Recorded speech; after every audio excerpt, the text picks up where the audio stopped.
One of the smartest men on the planet, JB Straubel, Tesla co-founder, says that some automakers are not acting seriously about their electric car plans and that it's more just lip service.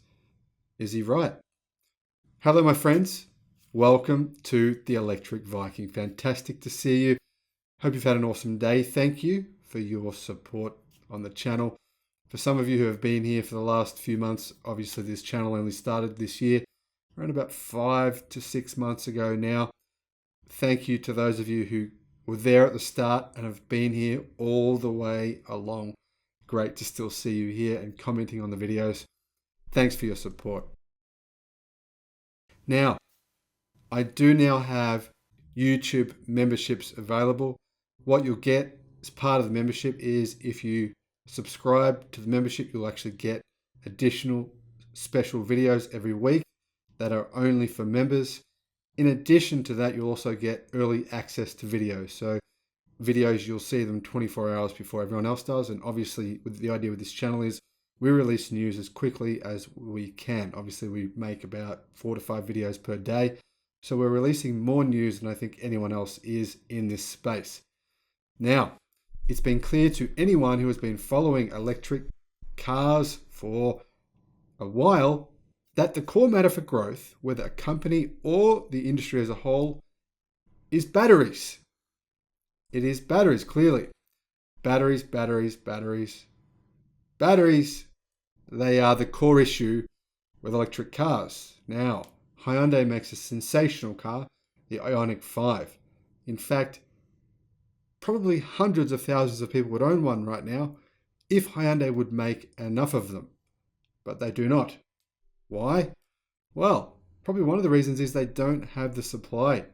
One of the reasons they don't have the supply comes down to batteries.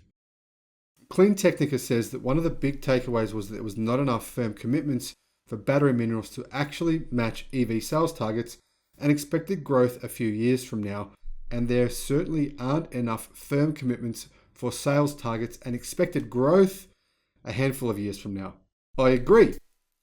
Quite a number of automakers say that they are going to beat Tesla and become the kings of the electric cars. But on the other hand, they also say that their number of electric cars they're going to be selling in 2025 or 2030 is actually not that big of a number. So how exactly they plan to beat Tesla, but then only sell a smaller number of cars than what Tesla is even selling now, is impossible to actually decode. Now, a lot of electric car manufacturers say they plan to achieve huge amounts of EV sales over the coming decade and imply that they'll be able to get all the batteries they want from battery producers, as though they'll just magically appear. Of course, Toyota is one of those companies. To repeat though, there are not firm enough commitments for the battery minerals for everyone to hit their targets. Elon Musk and other automotive industry experts have spoken about this issue a number of times. Remember, to make a battery, you need lithium. And depending on the battery chemistry, you may need cobalt, you may need nickel, you may need manganese, or you may need iron and phosphate. Obviously, if you're making lithium iron phosphate batteries, your supply chain issues are going to be much simpler than NCA or NCM chemistries. As much as we trust the battery experts, there's also the question, are legacy automakers still not really taking this EV transition seriously enough and not securing the battery supplies they should need? Can this really be true? Well, for many of you who have been watching my videos for months now, you would know, based on the data, the gigawatt hours of battery production these companies have said that they'll deploy in 2025, 2026, 27, 28, 29, 30, that they cannot possibly replace their entire fleets with electric cars because they simply won't be producing enough batteries. Of course, the interesting thing is that one of the people who would perhaps know what's needed and what's happening better than anyone else is Tesla co-founder and longtime former CTO, JB Straubel. He just basically said the same thing on a podcast while he was talking with Jason Calacanis for This Week in Startups show. Now, he said, so many different OEMs, countries, factories, customers are leaping into EVs. Making these huge announcements, saying that they'll be fully electric this decade or the next. They haven't. I don't think they've done the math fully on what that entails on the supply chain and tracing it all the way back, literally all the way back to the mines. You need to do that, or else, you haven't really solved it. It has the feeling to me of kind of like a giant overbooked flight. All these people are like, oh, this is great. We're all going to go to that new place. We all want to go there. It looks great. Sweet. Let's all go on the plane and go. So everybody's saying that we all want to go there at the same exact time. Meanwhile, we have to sort of build the planes to get there. We have to figure out how to sequence everyone. The figurative runway is like the time to do all this, and it could all get sorted out over time. But obviously, we're trying to do this fast as a society and as a species. So according to JB Straubel, there are a number of automakers, in fact, probably most of them, not taking battery supply chains seriously, not securing enough dedicated battery supply yet, and not running at full speed for that reason. Now, I'd ask you a question.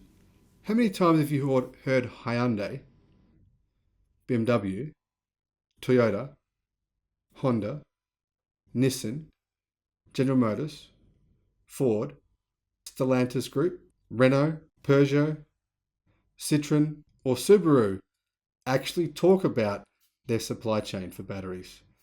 How many times have you heard them, seriously, heard them discuss the supply chain issues the same way that Tesla does? How many times have you heard them say that they're organizing to have an entire mining company mine for them in order to have their supply chain issues sorted out by 2024, 2025, 2030, etc.? You know what? Almost never. Why do they almost never do it? Because that is not the way that big auto works.